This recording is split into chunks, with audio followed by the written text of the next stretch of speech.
wuxuu dhigayaa casharo horle oo siyaasadeed si loo ilaawo kuwa hore dooliyihii hore ee diyaaradaha wax naafeeye ee bambarka ciwaano cusub ayuu ku qorayaa warbaahinta askarigii ka hor yimid taliyihiisa ee noqday jabhadka galay kaymaha ilaa qorigii xeradiisu uu isu bedelay qaranka madaxtooyada ku oga warbixintan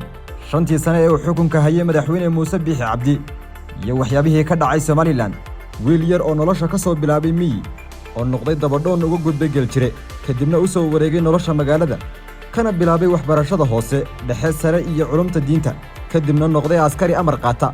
quudaha dunida ee Ruushka iyo Mareykanka ayuu ku soo qaatay tababarro ciidan ilaa uu galay xarunta gaashaandhigga Mareykanka ee Pentagonka waxa uu noqday duuliyaha diyaaradaha wax naafeeye ee bambarka oo duqeymo waaweyn ka geystay jigjiga doolow iyo karamardho oo ay ka sameeyeen wax aan waraabe ku samayn ariga kadibna 1985 waxa uu ka mid ahaa saraakiil saluugay sida uu u waday taliyahoodii Maxamed Siyaad Barre waxa uu noqday jabhad la dagaalamay ilaa halka ugu sarreysa uu ka gaadhay bugcaddii uu xoreeyay ee Somaliland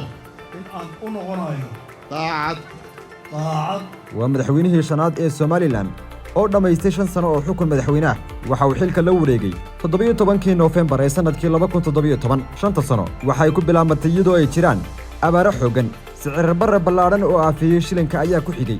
kadibna waxaa la galay xilli barwaaqo ah oo roobabku ay kala qaadi waayeen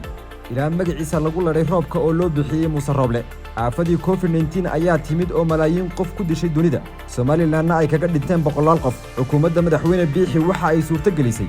doorashooyin taariikhi ah oo dhacay 2021 waxa meesha laga saaray mid ka mid ah baarlamaanadii ugu muddada dheeraa bariga Afrika oo fadhiyay in ka badan 15 sano iyada oo lagu ammaanay xukuumadda uu hogaamiyo inay bixisay 70% dhaqaalihii ku baxay doorashadaasi waxa la hirgeliyay barnaamijka shaqo qaran oo lagu tababaray kumanaan dhalinyaro ah kuwaas oo ka mid noqday ciidamada qaranka qaarkoodna ay noqdeen shaqaale dawladeed shantii sano waxaa hirgelay jidad waaweyn oo wax ka bedelay isu socodka bulshada iyo ganacsiga dhismayaasha xarumo dawladeed iyo dhammaan lagu oonbaxay waxaa markii ugu horeysay suuqyada Hargeysa lagu iibiyay dalag lagu beeray Somaliland xiriirka dibadda iyo arrimaha ictiraafka ayaa xaraaradiisu meel sare tagtay kadib booqashooyinkii Mareykanka Kenya iyo dalal ka mid ah Afrika waxa laga raysay shilin bararkii laakiin waxa dalka aafiyay sicir barar ku yimid badeecadaha batroolka iyo naftada oo tagay halkii ugu sarreysay xorriyadda hadalka ayaa iyaduna gaadhay halkii ugu hooseysay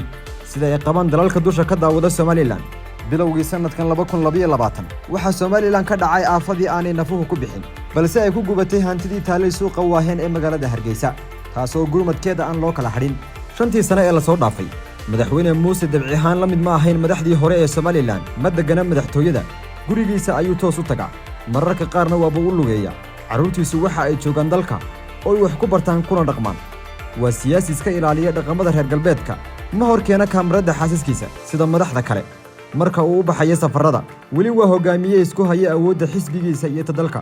si kale waa gudoomiyaha xisbiga kulmiye oo laga soo doortay mana cadda inuu yahay musharax madaxweyne shanta sano ee soo socota waxaa samiiska u saaran 2 sano oo guurtidu ay ugu dartay muddo xileedkiisa balse waxaa labadaas sano hortaagan xumada ka jira dalka waxaa jira 2 xumadood waa mid siyaasadeed iyo mid caafimaad darro tan siyaasaddu waxay u dhaxaysaa xukuumadda iyo mucaaridka oo ku kala fogaaday doorashooyinka madaxtooyada iyo ururada walina ma jiro xal siyaasadeed oo xumadda jabiya xumadda caafimaadku waa mid halis ah oo dadka qaar ay u dhinteen qaarkoodna ay u jiifaan isbitaalada iyadana weli lama helin dawooyin ciribtira oo xumadda jabiya